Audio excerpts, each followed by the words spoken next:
Magandang buhay!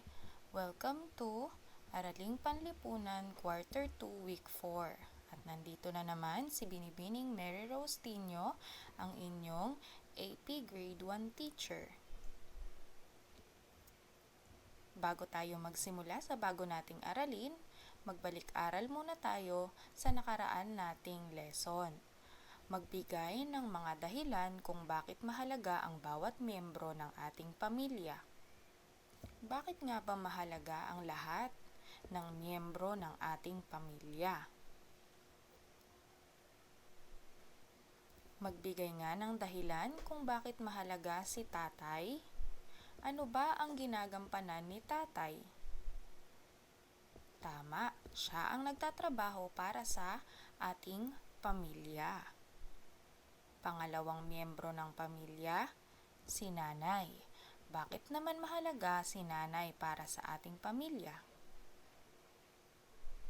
Tama, dahil si nanay ang katugon ni tatay sa pag-aalaga at pagdidisiplina sa kanilang mga anak. Mahalaga rin ba ang mga anak? Siyempre po, mahalaga rin ang ginagampanan ng mga anak dahil ang mga anak ang katulong ni nanay at tatay sa mga gawaing bahay tulad ni ate at ni kuya. Mahalaga din ba ang bunso sa pamilya? Siyempre po, mahalaga rin ang bunso sa pamilya dahil siya ang nagbibigay ng kasiyahan. Magaling! Dahil lubos nyo nang naunawaan ang ating nakaraang aralin, narito na ang ating layunin para ngayong araw. Pagkatapos ng ating aralin ngayon, marapat na nailalarawan na natin ang mga mahahalagang pangyayari sa buhay ng pamilya sa pamamagitan ng timeline at family tree. Ngunit ano nga ba ang timeline? At ano rin ang family tree? Tunghayan natin yan sa mga susunod na sandali ng ating lesson. Ang timeline ay nagpapakita ng pagkakasunod-sunod ng pagbabagong nagaganap sa ating buhay, pangangailangan, o sa ating mga sarili. Ang timeline ay kailangan na may sinusunod na pattern. Tulad ng sinabi sa ating definition o sa kahulugan ng salitang timeline, ito ay nagpapakita ng pagkakasunod-sunod. Hindi pwede na mauna ang iba kaysa sa naunang nangyari. Pangalawa, ano naman ang family tree? Ang family tree naman ay isang organizer na nagpapakita ng mga miyembro ng pamilya kung saan ka nagmula. Para maunawaan natin ng mabuti kung ano nga ba ang timeline at family tree, may mga ihinandang halimbawa si Teacher May para sa inyo. Tunghayan natin ano nga ba ang mga halimbawa ng timeline. Masdan at ilarawan ang dalawang timeline na nagpapakita ng pagbabago sa buhay ni Buboy at Mimi. Ang mga pagbabago sa buhay. Ito ay halimbawa ng isang timeline. Ito ay nagpapakita ng pagkakasunod-sunod sa paglaki ni Buboy. Sa unang kahon, makikita natin ang isang batang gumagapang. Sa pangalawang kahon, ang sumunod na nangyari kay Buboy ay natuto na siyang lumakad. Sa pangatlong kahon, nakikita natin si Buboy bilang isang lumalaki ng bata. Tama, maaaring siya ay kaedad nyo na tulad ng nasa ika-unang baitang o nasa ikalawang baitang. Sa susunod naman na kahon, ang pang-apat na kahon, nakikita natin si Buboy na papunta na sa pagbibinata. Maaaring siya ay nasa ika-4 ikalimang baitang. At sa dulo naman ng kahon, nakikita natin si Buboy na nagbibinata na. Maaaring siya ay nasa ika-6 na baitang na. Ito ay halimbawa ng isang timeline. Nakikita natin ang pagkakasunod-sunod ng paglaki ni Buboy. Tignan naman natin, ano kaya ang pagbabago sa buhay naman ni Mimi? Ang pagbabago sa buhay ni Mimi. Tulad ni Buboy, ipinakita din ang mga pagbabagong pisikal sa anyo ni Mimi. Una pa rin siya sa pinakamaliit. Susunod, medyo nagkaroon na siya ng kakayahan na tumayo mag-isa. Hanggang sa dulo na siya ay nagdalaga na. Ano ang napansin mong pagbabago sa mga larawan sa dalawang timeline? Mula kay Buboy hanggang kay Mimi. Sila ba ay may pagkakatulad? Opo, tama. Si Buboy at si Mimi ay may pagkakatulad sa timeline. Dahil posible itong mangyari kung pareho kayo ng panahon ng pagsilang o ng inyong kaarawan. Kung kailan kayo pinanganak, maaaring pareho kayo ng susundang timeline.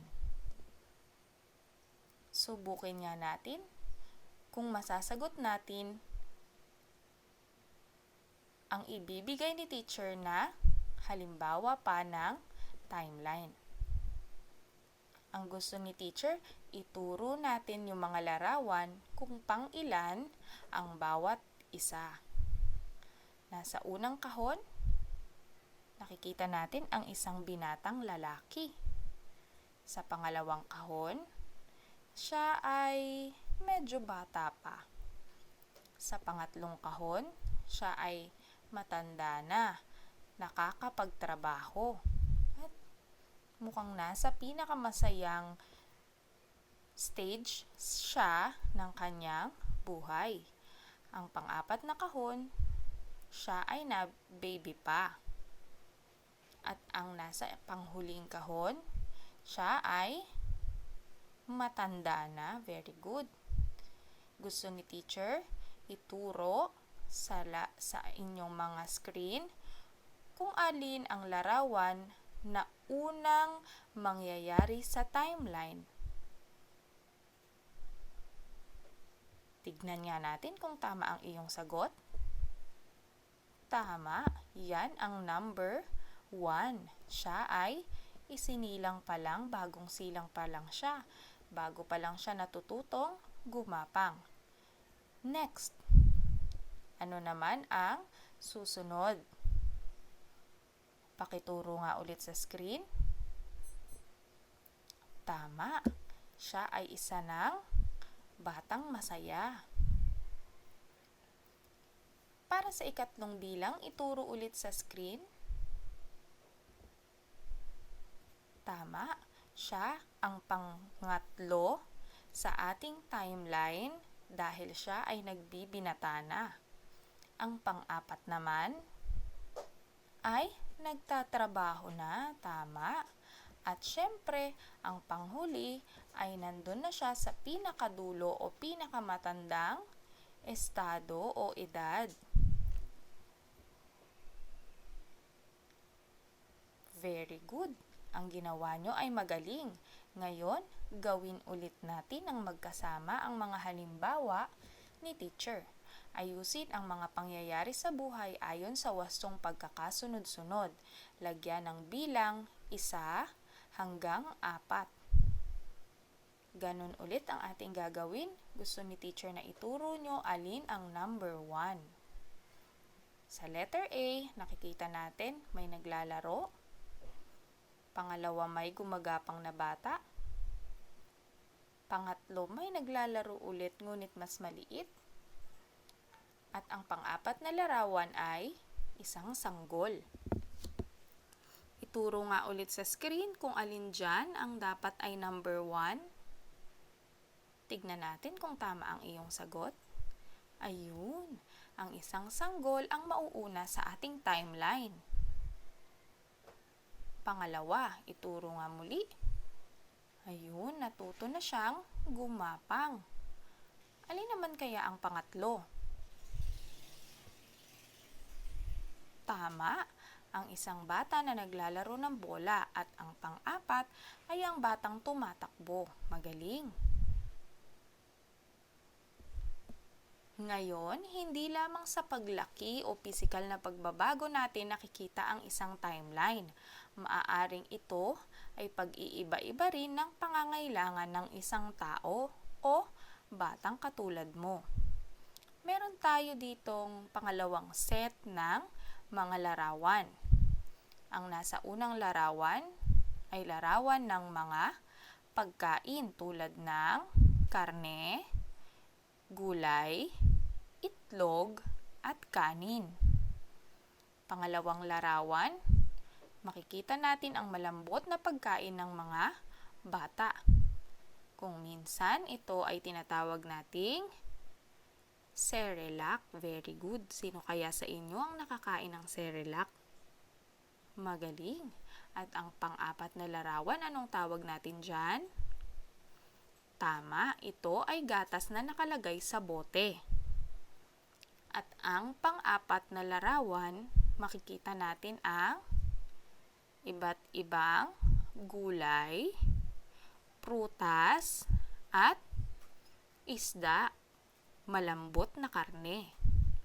Ngayon, gusto ni teacher ituro nyo ulit alin sa mga larawan ang mauuna na pagkain ng isang bata o sanggol sa isang timeline.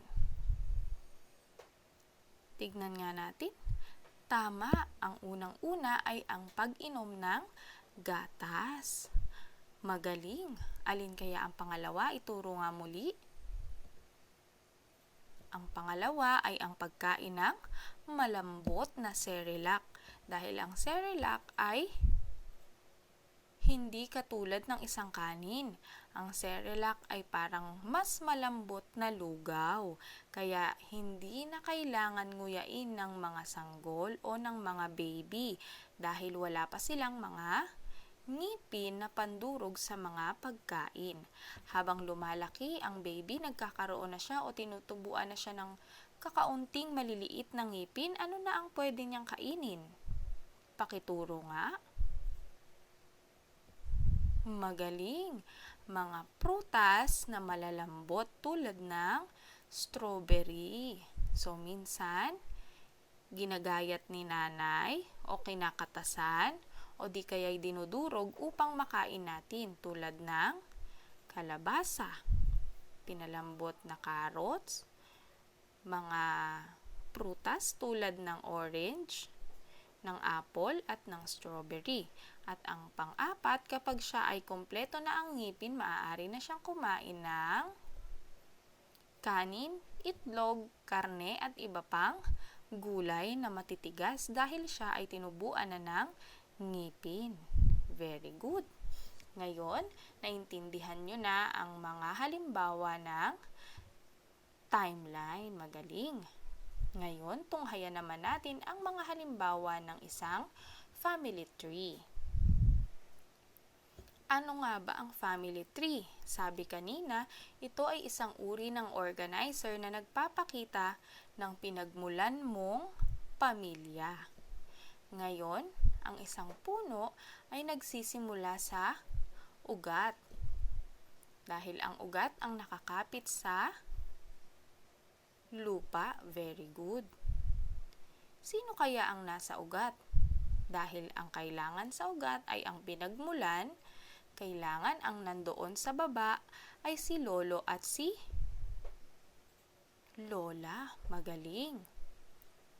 Ang naging anak ni lolo at lola ay sina tatay at nanay. Very good. At ang naging bunga ng ating puno ay ang kanilang mga anak. Narito si ate, si kuya, at ang kambal nilang kapatid. Ang dami nilang magkakapatid. Ito ay halimbawa ng isang family tree. Kaya nasa taas na ang mga anak dahil sila na ang bunga ng pamilya. Tandaan, ang timeline ay ginagamit upang maitala ang sunod-sunod na pangyayari sa buhay, kasaysayan, o anumang gawain na gusto nating ilarawan. Kaya na bang gumawa ng isang timeline? Magaling! Ngayon, kaya nyo bang gumawa ng inyong sariling family tree? Magaling! Kung ganon, tumungo na tayo sa inyong mga takdang aralin. Sagutan ang Module 4 simula sa pahina 15 hanggang 19. Hanggang dito na lang, magkita-kita tayong muli sa susunod nating aralin. Ako ulit si Binibining Mary Rose Tino na nagsasabi ng salamat, mag-ingat tayong lahat at pinagpala tayong lahat ng Panginoon. Paalam!